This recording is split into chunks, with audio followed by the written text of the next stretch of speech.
దేవా, మేము నీకు కృతజ్ఞతాస్తుతులు చెల్లించున్నాము. నీవు సమీపంగా ఉన్నావు. కృతజ్ఞతాస్తుతులు చెల్లించున్నాము. నరులు నీ ఆశ్చర్య కార్యంలో వివరించుదురు. నేను యుక్త కాలమును కనిపెట్టుచున్నాను. నేనే న్యాయమును బట్టి తీర్పు తీర్చుచున్నాను. భూమియు దాని నివాసులందరూ లయమగుచున్నప్పుడు నేనే దాని స్తంభములను నిలుపుదును.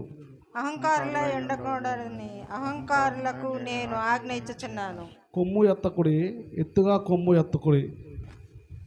పొగరు పట్టిన మాటలాడుకుడి, అవి భక్తిహీనులకు నేను ఆజ్ఞ ఇచ్చుచున్నాను. తూర్పు నుండి అయినను పడమటి నుండి అయినను అరణ్యము నుండి అయినను హెచ్చుకొలగదు. దేవుడే తీర్పు తీర్చువాడు.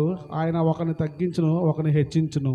యెహోవా చేతిలో ఒక పాత్ర ఉన్నది, అందులోని ద్రాక్షారసము పొంగుచున్నది. అది సంభారముతో నిండి ఉన్నది. ఆయన దానిలోనిది పోయిచున్నాడు. భూమి మీద నున్న భక్తిహీనులందరూ మండితో కూడా దానిని పీల్చి మృంగివేయగలను. నేనైతే నిత్యము ఆయన స్తుతిని ప్రచురము చేయుదును. యాకోబు దేవుడు నేను నిత్యము కీర్తించుదను.